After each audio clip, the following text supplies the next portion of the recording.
Bleeding یا blood آنا شروع ہو جاتا ہے، اور یا اگر انفیکشن ہو جائے تو پھر یہ سوج جاتی ہیں، ریڈ ہو جاتی ہیں، تو اس پہ پین بہت زیادہ ہوتی ہے۔ اس کی جو ریزنز ہیں اس کے بارے میں اگلے سیگمنٹ میں آپ کو بتاؤں گا۔ ابھی ہم چلتے ہیں جناب مفتی محمد فیاض چشتی صاحب کی طرف اور ان سے پوچھتے ہیں کہ ایک بہت بابرکت مہینہ آنے والا ہے، بالکل دروازے پہ پہنچ گیا ہے۔ مفتی صاحب، رمضان شریف کی برکات اور فضیلت کیا ہے؟ الحمدللہ للہ رب العالمین، الصلاۃ والسلام علی سید الانبیاء والمرسلین، شہر رمضان الذی انزل فیہ القرآن۔ اللہ رب العزت نے رمضان شریف کو کیوں فضیلت عطا فرمائی، جی، اس کے بارے میں گفتگو کرنے سے قبل میں ایک حدیث پاک آپ کی خدمت میں رکھنا ضروری سمجھتا ہوں۔ ارشاد۔ سرور کون و مکان علیہ الصلوۃ والسلام کا فرمان ہے، زینوا مجالسکم بالصلاۃ علیہ، اپنی مجلسوں کو مجھ پر درود پاک پڑھ کر زینت دو۔ بے شک اپنی مجالس کو مجھ پر درود پاک پڑھ کر خوبصورت بناؤ۔ فإن صلاتکم علیہ نور لکم یوم القیامہ، سبحان اللہ۔ بے شک تمہارا مجھ پر درود پڑھنا روز معاشر تمہارے لیے نور ہوگا۔ تو درود پاک ایک ایسی اہم ترین عبادت ہے جو ہر عبادت کے شروع سے اگر پڑھ لی جائے تو وہ عبادت یقینی طور پر بارگاہ عزتی میں مقبول و منظور ہوتی ہے۔ بے شک۔ اب آج کی جو گفتگو ہے وہ ہے استقبال رمضان، جی، رمضان المبارک کا استقبال کرنا۔ سرور کون و مکان علیہ الصلوۃ والسلام سے پوچھا گیا کہ سب سے افضل کون سا روزہ ہے، تو آپ فرماتے ہیں صیام و شعبان، شعبان کا روزہ، لتعظیم رمضان، رمضان کی تعظیم کے لیے۔ سبحان اللہ۔ تو رمضان المبارک کی تعظیم کے لیے شعبان کا روزہ یہ باقی دنوں کے روزوں سے افضل روزہ ہے۔ تو سرور کون و مکان علیہ الصلوۃ والسلام کا ایک فرمان ہے کہ رجب و شہر اللہ، کہ رجب اللہ کا مہینہ ہے، شعبان و شہری، شعبان میرا مہینہ ہے، و رمضان و شہر و امتی، سبحان اور اللہ۔ رمضان میری امت کا مہینہ ہے۔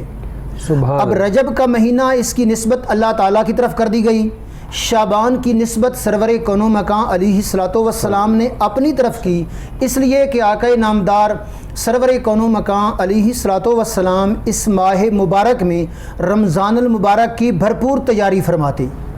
اور سیدہ عائشہ صدیقہ اور دیگر سے یہ روایت مروی ہے کہ آپ لگاتار شعبان المعظم کے علاوہ کسی مہینے کا روزہ نہیں رکھتے، اور یہ روزے رمضان المبارک کے استقبال کے لیے ہوا کرتے تھے۔ سبحان اللہ۔ تو رمضان کو اپنی طرف منسوب کیا، اور شعبان کو، رمضان کو اپنی امت کے لیے، کہ اللہ تعالیٰ نے سرور کون و مکان علیہ الصلوۃ والسلام کے صدقے، آپ کے توسل سے یہ ماہ مقدس رمضان آپ علیہ السلام کی امت کو اس قدر عطا فرمایا کہ اس ماہ مقدس میں ایک نفل ادا کیا جانے والا اس کا ثواب ایک فرض کے برابر ہے، اور ایک فرض کا ثواب 70 گنا بڑھ جاتا ہے۔ سبحان اللہ۔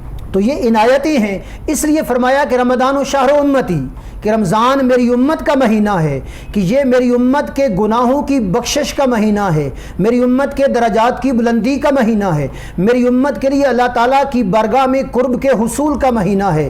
تو رمضان کو سرور کون و مکان نے اپنی امت کی طرف منسوب کیا۔ اللہ اکبر۔ اور ایک روایت میں سرکار فرماتے ہیں، اے اللہ رجب میں برکت عطا فرما، اے اللہ شعبان میں برکت عطا فرما، اے اللہ ہمیں رمضان المبارک عطا فرما۔ بے شک۔ رجب اور شعبان میں برکتیں عطا فرما، اور اس کے ساتھ رمضان کو عطا فرما، یعنی بے شک۔ رمضان مانگ کر اللہ تعالیٰ نے اپنے اللہ سے لیا ہے، اس لیے کہ اس میں وہ شان و عظمتیں ہیں، وہ برکتیں ہیں، وہ نعمتیں ہیں جو دیگر مہینوں میں ہمیں نظر نہیں آتی۔ بے شک آپ کی بات یہیں سے ہم کنٹینیو کریں گے۔ مفتی صاحب ایک بریک کا ٹائم ہوا چاہتا ہے، ناظرین بریک لیتے ہیں اور اس کے بعد بات کو یہیں سے آگے بڑھاتے ہیں۔